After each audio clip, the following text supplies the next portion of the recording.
সবাই আশা করি ভালো আছে, সুস্থ আছে। আজকের আরেকটা ব্লগে তোমাদের অনেক স্বাগত। ব্লগটা কিরকম হইব জানি না, রাত্রে 9:15 থেকে ব্লগটা শুরু করছি। আজকে আসছিল পৌষ সংক্রান্তি, তো পৌষ সংক্রান্তি উপলক্ষে সবাই পিঠা করে, পিঠা খায়, কিন্তু আজকে আমরা পিঠা করছিও না, খাইছিও না। আজকে সারাদিন নর্মাল ভাবে দিন গেছে। তারপরে বিকালে গেছিলাম পার্কে, তোমরা আগের ভিডিওতে দেখছো, পার্কে গেছিলাম। তো ঘুরে টুরে আইসি সন্ধ্যার থেকে, এতক্ষণ কম্বলের নিচে ঘুমাইয়ে ঘুমাইয়ে দুই বোনে মিলে গল্প করছি। তারপরে অক্ষণ সোনার বাবা বাড়িতে আনার সময় পিঠা বানানোর জিনিসপত্র আনছে। অক্ষণ ভাবতেছি যে পিঠা করুম, পৌষ সংক্রান্তি এমনি যাইব গা, পিঠা কাম ছাড়া এটা কি হয়। তো রাত্রে 9টা 9:15টার সময় থেকে পিঠা বানানোর প্রস্তুতি শুরু করতেছি। তো সারা রাত ধরে আমি আর আমার বোনে পিঠা বানাবো আর খামো। তো চলো পিঠা বানানো শুরু করি, তোমরা সঙ্গে লইয়া ভিডিওটা দেখতে থাকো, আশা করি তোমাদের ভালো লাগবে। চলো। তো যথারীতি রান্নাঘরে আইয়া পিঠা বানানোর প্রস্তুতি শুরু করে দিলাম। এদিকে ক্যামেরার পিছনে আছে আমার বোনের সাথে কথা কইতে কইতে পিঠার ব্যাটার রেডি করতেছি। আর মুখে আছে পান, বুড়া মানুষের মতো পান চাবাইতেছি। তো প্রথমে আমি একটা বাটিতে চালের গুঁড়া নিছি, তারপরে একটু ময়দা দিতেছি, ময়দাটা একটু চাইল্লা দিতেছি। তো চালের গুঁড়ার প্যাকেট তোমরা দেখছো, প্যাকেটের থেকে ঢালতেছি, এটি হচ্ছে বাজারের কিনা আর কি। তো প্রত্যেক বছর আমার বিয়ের পরের থেকে আমার শাশুড়ি মা দেখতাম বাড়িতেই চাল ভিজাইয়া গুঁড়া করতো।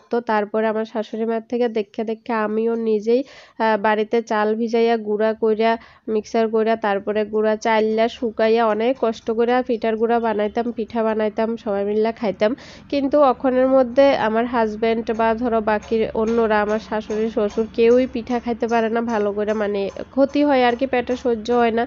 তো এর লেগে আর এখন আর পিঠা বানানোর এমন কোনো তোড়জোড় নাই। তো এর লেগে আর এত কষ্ট করে বাড়িতে পিঠার গুঁড়া বানাইও না। আর যদি কোনো সময় খাইতে ইচ্ছা করে একটু বাজার থেকে গুঁড়া কিনে এনে খাওয়া হয় আর কি। তো আমি পিঠার গুঁড়ার মধ্যে ময়দা দিছি, সুজি দিছি, চিনি, লবণ আর গরুর দুধ দিয়ে এটারে ভালো করে মিশাইতেছি। তো এটারে একদম বেশি ঘন করতাম না, আবার বেশি পাতলাও করতাম না, মিডিয়াম একটা পরিমাণে করুম আর কি। তো তারপরে পিঠা বানাবো, তো দেখতে থাকো তোমরা কেমনে বানাইতেছি পিঠাটি।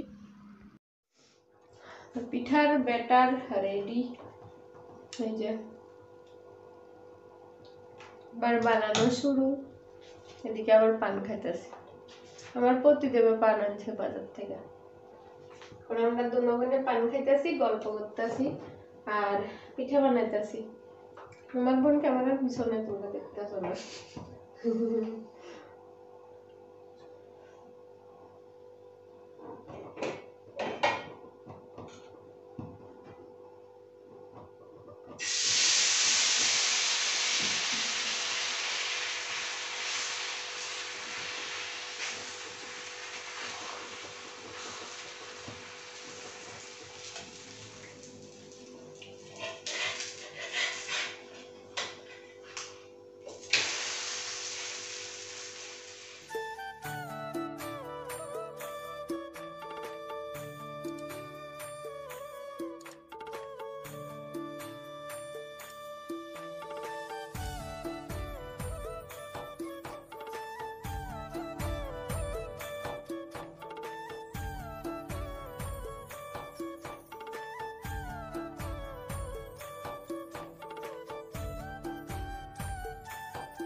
এই যে আমার পিঠা বানানো কমপ্লিট। এখান থেকে 3টা খাওয়া হয়ে গেছে, আমি একটা খাইছি, আমার বোন 2টা খাইছে, আর বাকিটি এনে আছে। এনে আছে 3টা 4টা 5টা 6টা, কিন্তু এটি খাওয়ার লোকও নাই। মানে ইচ্ছা হয়েছে পৌষ সংক্রান্তির দিন পিঠা ছাড়া কাটামু, খারাপ লাগতেছিল। অন্য সব বছর করতাম, গত বছরের থেকে পিঠা টিঠা এটি একটু কম খাওয়া যায়, লেগে করি না।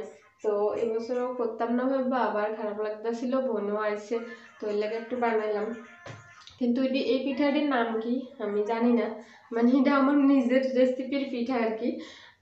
এটি তো তোমরা দেখছোই কেমনে বানাইছি, এটা আমার নিজের থেকেই বানাইছি, দেখছি না আমি কোনো গানে।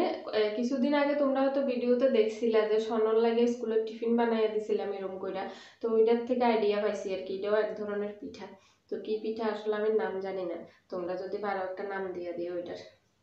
তো আর এই পিঠা খাওয়ার এখন লোক নাই, কারণ স্বর্ণ তো পিঠা মানে কইয়া লাভ নাই সোনার খাওয়ার কথা, তো জোর করে দিলে হয়তো এক টুকরা মুখে দিব।